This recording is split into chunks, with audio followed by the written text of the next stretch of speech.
Good afternoon, this is Douglas Stasinowsky here for Western Sydney University News. Police are investigating a shooting in Cambridge Park after a man opened fire on a Michelle Avenue house last night. Police were called to the area at 9:15 after a man exited his car to fire several shots at the house before leaving the scene.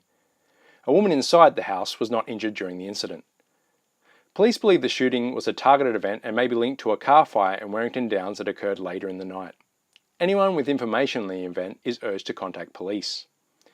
A new Australian study has found a link between childhood illness and birth intervention.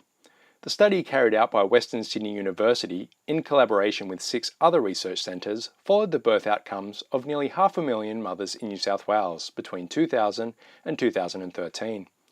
The study found children who had experienced a caesarean or induced forceps birth were more likely to experience metabolic disorders, respiratory infections and eczema.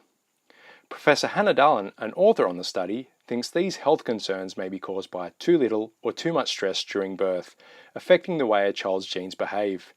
She's urging healthcare providers to take a more considered approach to intervention. Messages to the health providers and to the health service that we need to provide evidence-based care to make sure that women and babies get the very best, and when they need intervention they get it, but when they don't need intervention that we don't take it lightly. Over 100 Penrith locals witnessed the reopening of Thornton Hall on the weekend after the property underwent a 2.5-year restoration process. The historic house had been left to ruin for over 20 years until a local campaign lobbied to have the structure restored. Heritage restoration specialist Peter Cipollone and his team carried out the work using only a single photo taken in 1892 as a reference. Thornton Hall is considered the birthplace of aviation in Australia and the home of Sheffieldshire cricket. It is also part of the former Penrith Speedway site. The house will now be used as a childcare centre. In other news, a local butcher's burgers have been voted the best in Western Sydney. The Irish Butcher of North St Mary's took out the accolade at the Australian Meat Industry Council Awards night this week. Owner Shay Stanley hopes his burgers will progress to the National Sausage King finals in Perth next year.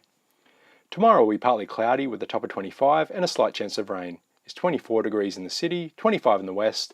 Douglas Stasinowsky, Western Sydney University News.